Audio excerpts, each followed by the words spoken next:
Hello दोस्तों, तो आपका free M P study channel पर स्वागत है। और इस वीडियो में हम देखने वाले हैं कक्षा 7वीं ये अंग्रेजी सामान्य का जो सॉल्यूशन है वो देखने वाले हैं। तो ये रही एक वर्कशीट जो कि है इंग्लिश की। तो इसके लिए हम शुरू करते हैं। तो अगर आपने हमारे free M P study channel को सब्सक्राइब नहीं किया है तो आप कर सकते हैं।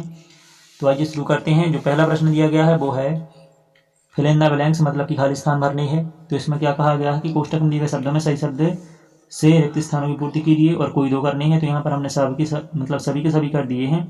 आप जो भी करना चाहें वो कर सकते हैं। तो इसमें है खाली स्थान सेल्स ऑन द रिवर्स, ठीक है। तो यहाँ पर क्या है, हमारा खाली स्थान में आंसर जो होगा वो हो जाएगा बोट। तो इसका राइट आंसर होगा, जो कि लेसन 1 से लिया गया है। उन्होंने हिंट दी गई है कि द रेन वो है, उससे आप इसको देख सकते हैं। फिर जो है विनोद वेंट टू, तो विनोद कहाँ गया था, भोपाल, ये इसका आंसर हो जाएगा। फिर इसके बाद में जो कि उसने हिंट दी गई है वो है क्राउडेड ट्रेन, ठीक है। तो मतलब कि यहाँ पर लेसन 5 से इस आंसर को लिया गया है। इसके बाद में हमारा अगला प्रश्न है वो है the merchants meet and old, क्या थी, मतलब कि यहाँ पर मैन है या वुमेन, इसमें होगा वुमेन ऑन द वे। तो इसका जो राइट आंसर होगा वो होगा मैन। तो यहाँ पर क्या था, एक ओल्ड मैन से मिली, ठीक है। तो ये इसका आंसर रॉन्ग था।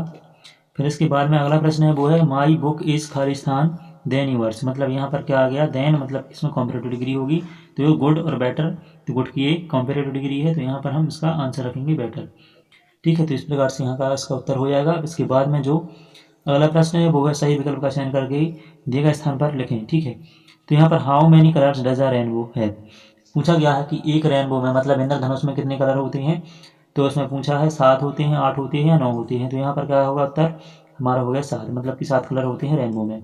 इसके बाद में अगला है the Olympic games are held once in every खालिस्तान ईयर्स, मतलब कि जो हमारा ओलंपिक गेम है वो कितने साल के दौरान होता है, मतलब हर कितने साल में होता है।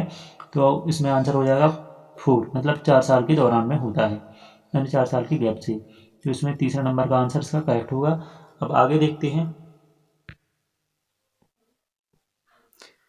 तो इसमें अगला जो दिया है the superlative degree of big is Khalistan, मतलब कि इसमें बिग, बिगर और बिगेस्ट। तो हम जानते हैं कि सुपरलेटिव डिग्री के लास्ट में ई एस टी होता है।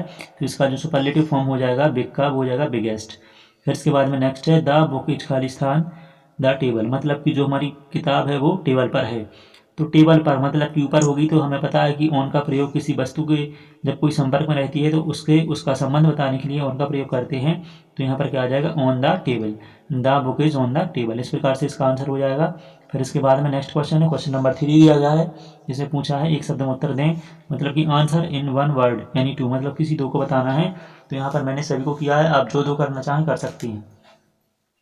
तो यहाँ पर जो पहला प्रश्न है who we are searching for their lost camel, मतलब कि अपने, मतलब जो खोया हुआ कैमल है, ऊँट है, उसके लिए कौन खोज रहा था। अरे यार,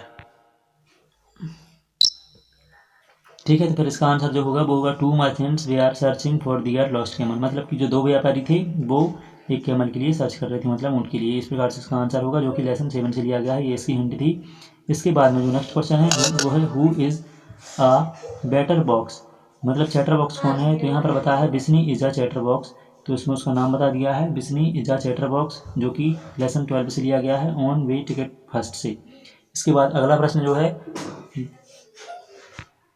तो अगला प्रश्न दिया है वो है where do the cloud sail, मतलब कि जो हमारे क्लाउड्स हैं वो कहाँ पर सेल करते हैं, मतलब बिकते हैं। तो वो क्या है, clouds that sail across the sky, मतलब कि आसमान के उस पार। इस प्रकार से इसका आंसर होगा, जो कि लेसन 1 से लिया गया है, जिसका नाम होगा द रेनबो।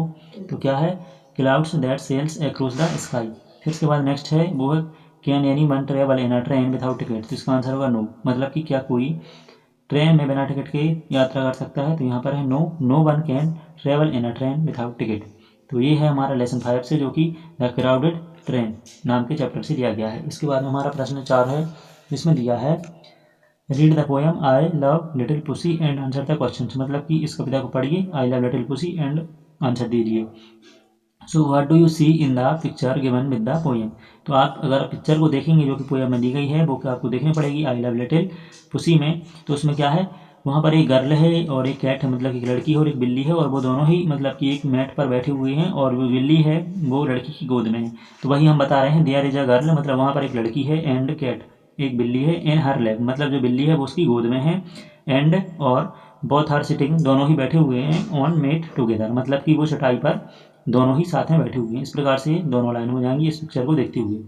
इसके बाद जो अगला प्रश्न होगा वो है write the rhythm words for these words. ठीक है, मतलब कि रिदम वर्ड्स क्या कहलाती हैं, जब हम बोलते हैं तो उनका उच्चारण एक सा होता है, मतलब कि जो बोलने में जिनकी ध्वनियों का समानता हो जिनकी ध्वनियों में, तो जैसे वाम है ये हार्म है, तो इस प्रकार से वाम हार्म मतलब दोनों सेम लग रहे हैं बोलने में, जबकि दोनों ही डिफरेंट है। इसी तरह से है अवे और वे, तो ये इसके क्या हो जाएंगे रिदम वर्ड। इस प्रकार से यहाँ पर दो शब्द लिए गए हैं, तो आप अपने हिसाब से दूसरे भी रख सकते हैं जिनका प्रोनाउंसिएशन या मतलब कि उच्चारण सेम हो। ठीक है, अगला प्रश्न देखते हैं। तो अगला प्रश्न में दिया गया है do as directed any two, मतलब किन्हीं दो को करना है जैसा कि निर्देश में दिया गया है। तो यहाँ पर use the correct form of the verb given in the brackets, मतलब कि जो ब्रैकेट में दिया गया है उसका हमें सही फॉर्म यहाँ पर सेंटेंस में प्रयोग करना है। तो यहाँ पर क्या है, स्टडी है, मतलब कि पास्ट टाइम की बात की जा रही है, तो यहाँ पर क्या है पास्ट टेंस के हिसाब से रैन का सेकंड फॉर्म आएगा रेंड। ठीक है, अब इसी तरह से फिर दूसरा है यूज द करेक्ट आर्टिकल, मतलब यहाँ पर हमें सही आर्टिकल का प्रयोग करना है। तो 3 आर्टिकल दिए गए हैं ए एंड द, तो ए एंड द से किसका प्रयोग होगा, तो यहाँ पर हम देख रहे हैं कि he is eating Khalistan Apple. तो एप्पल क्या है एक, मतलब कि हमारा नाउन हो गया, तो नाउन का प्रोनाउंसिएशन किस वर्ड से हो रहा है, पहले हम बोल देखते हैं स्वर या व्यंजन। अगर हमारा स्वर है तो हम एन लगाते हैं और व्यंजन है तो हमारा ए लगता है। ठीक है, और यूनिक है तो दा लगता है। तो यहाँ पर जो ए है तो मतलब ए के हिसाब से यहाँ पर जो हमारा स्वर है उसके हिसाब से यहाँ पर एन लगेगा, तो क्या हो जाएगा he is eating an apple. इसके बाद में अगला जो प्रश्न होगा वो है write the opposite of the underline word, मतलब जो अंडरलाइन में शब्द दिए गए हैं हमें उसका उल्टा लिखना है। अपोजिट मतलब विलोम शब्द होता है, तो अंडरलाइन में हम देख सकते हैं यहाँ पर ब्लैक, और ब्लैक का उल्टा क्या होता है, मतलब ब्लैक मीन्स काला और व्हाइट मीन्स सफ़ेद।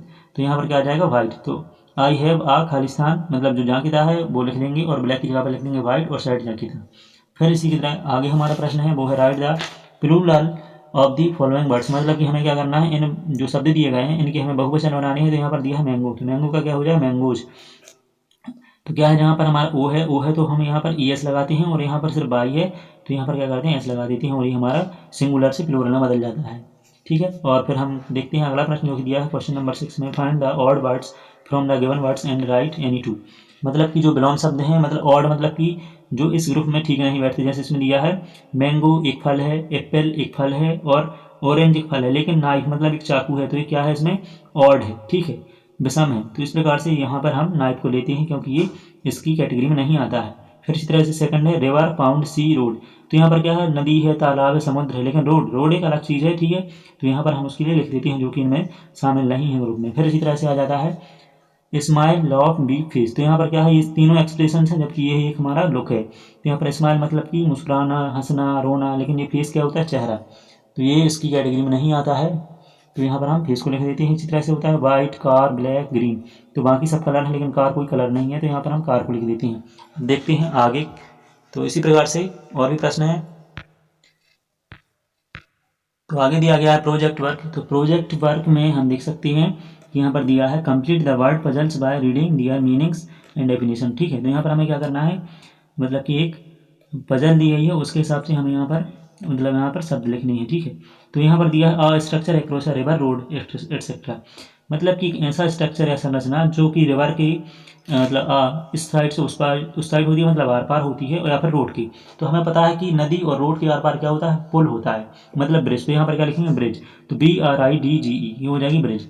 तो यहाँ पर क्या आ जाएगा ब्रिज। फिर इसी तरह से a place where aeroplanes lands and take off, मतलब कि वह स्थान जहाँ पर एरोप्लेन मतलब हवाई जहाज उतरती हैं और टेक ऑफ करती हैं, मतलब कि ऊपर उड़ जाती हैं, तो वो क्या होता है एरोप्लेन, मतलब एयरपोर्ट होता है एक्चुअली में, यहाँ पर एरोप्लेन गलत है। तो एयरपोर्ट क्या होता है जहाँ पर एरोप्लेन उतरती हैं और टेक ऑफ करती हैं, तो यहाँ का हो जाएगा एरोप्लेन सॉरी एयरपोर्ट। तो एयरपोर्ट्स का सही आंसर होगा, तो यहाँ पर लिख देंगे AIR एयरपोर्ट। इस प्रकार से इसका करेक्ट आंसर हो जाता है। अब हमारा अगला प्रश्न है दिस रन्स ऑन रेल्स, मतलब कि क्या है जो रेल पर चलता है। ठीक है, दिस रन्स ऑन रेल्स, तो रेल पर क्या चलती है ट्रेन, तो हमारी क्या हो जाएगी ट्रेन जो है रेल्स पर चलती है। इसके बाद में क्या है अगला प्रश्न है a piece of paper that gives the right to admission in a train और अ बस, मतलब कि एक कागज़ का टुकड़ा जो कि हमें देता है राइट मतलब अधिकार देता है टू एडमिशन मतलब कि ऐड होने का इन अ ट्रेन और बस, मतलब बस और ट्रेन में ऐड होने का जो हमें अधिकार देता है उस कागज़ के टुकड़े को क्या कहते हैं, तो वो हम अपने आंसर में लिखेंगे, तो वो होती है टिकट। तो यहाँ पर क्या आ जाएगा टिकट, दोनों में सही रहेगा।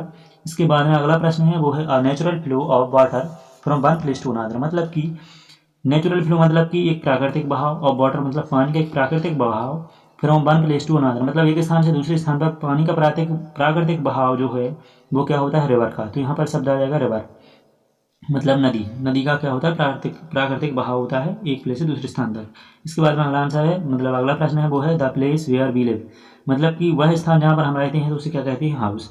तो हाउस होता है, ठीक है। तो इस प्रकार से इसका आंसर हो जाएगा।